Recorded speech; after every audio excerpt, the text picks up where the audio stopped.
It just takes time for the stories and the gems to come out. This is what I'm doing. I'm doing a process story. I'm letting you look through my intimate life and the process of me being an artist and a jeweler. I've been to Kensington Palace. I've been to the Jewellery. West London, they had a really nice cafe.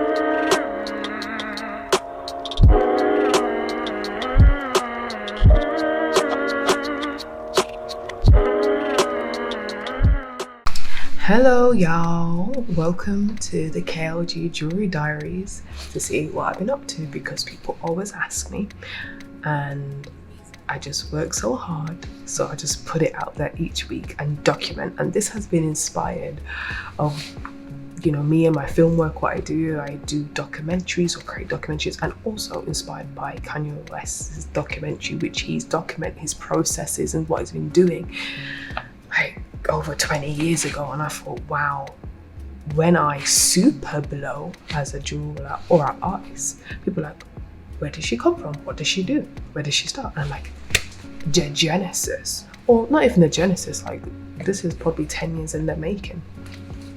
And here I am today. So this Jewellery Diary is talking about what I've been up to this week. So I have a few things. Obviously, each week I do mostly jewelry related things, but the staples of the week, let's start with one. Number one, let me signpost you a little bit so it makes sense to you. So there's a few things what I've done. My podcasting, you know, if you follow me, I do a podcast every week called the Black Creative Handbook, looking at creatives, especially from the African diaspora, and how they just push through and have grit to chase their dreams and just be the best that they can be. Looking at the process stories, not the success story. So this is what I'm doing. I'm doing a process story. I'm letting you look through my intimate life and the process of me being an artist and a jeweler. And throughout the last few Jewellery Diaries, talking about this branding and creative strategy.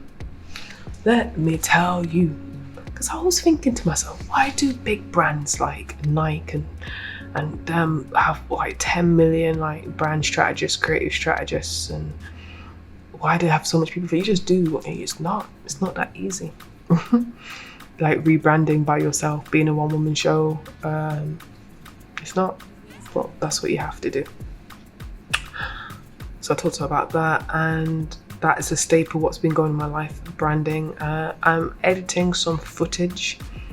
It's like a stew or a wine. It just takes time for the stories and the gems to come out. So I'm editing some footage where I interviewed my mom and looking at some archival footage to look around heritage and legacy, some projects around there.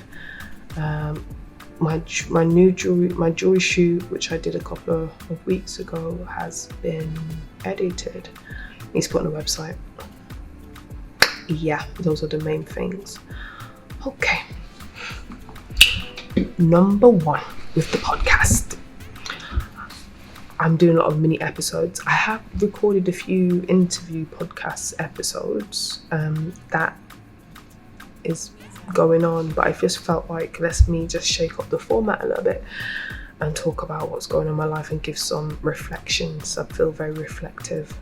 I think because I've had a milestone birthday, and also thinking about I think it's halfway-ish through the year, and I don't want to wait till December to do this type of content. So I just thought, I could give some information or a personal account, and people can take what they want and not one from it.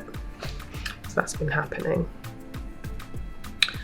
Number two, branding. Oh, did I tell you that I'm trying to do branding? I'm trying to redo my life and redo everything. That is long. I'm trying not to get frustrated about it, but it just takes time. It's more thinking time and research than I thought I can do it in like a week or a couple of weeks, but now it's going over a month now, and I've had so many meetings about it. It just has to get done. Just do the work. That's what I'm doing. The third thing is, oh yeah, just doing a lot of visual research.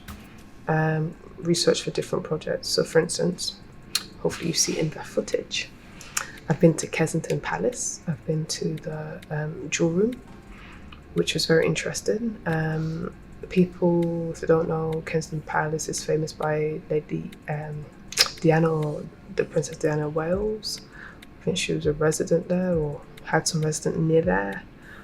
And I was just looking at the jewelry, what they have there. So I learned a word, if I say the word properly, is it facsimile? Like a fax? I usually say replicas when you try to replicate something, but they make real, it was like the real jewels. It's expensive to make real jewels of the replicas. I don't know if I explained it properly. So when you see sometimes in museums, they make replicas, right? Which is like, if something's made out of gold, they might gold plate it. So it's not really gold, but is it called facsimile? It's literally they take the same materials and make it. So if you see gold and diamonds in a tiara, it is real gold and diamonds. So this was a different experience from when I went to the Tower of London, because when I went to the Tower of London to do some more research about crowns and some more research about the crowning, adornment, enthronement, beauty, traditions, legacy, and the monarchs. You're not allowed to take photos or any videos in the Tower of London. I didn't know that. I thought I paid my big money to go to the Tower of London, yeah. And yeah, so the crown jewels or no crown jewels. And tell me I can't even take a look picture. But they say security and all that kind of stuff. But I'm like, you've got the same pictures. The pictures I'm taking off is in your souvenir book. It's not a secret that you have some crowns and stuff in this place if it's high security place, right? Anyhow, but they allow you to take pictures in the jewel room. It has less jewelry and it has like tiaras and stuff like that.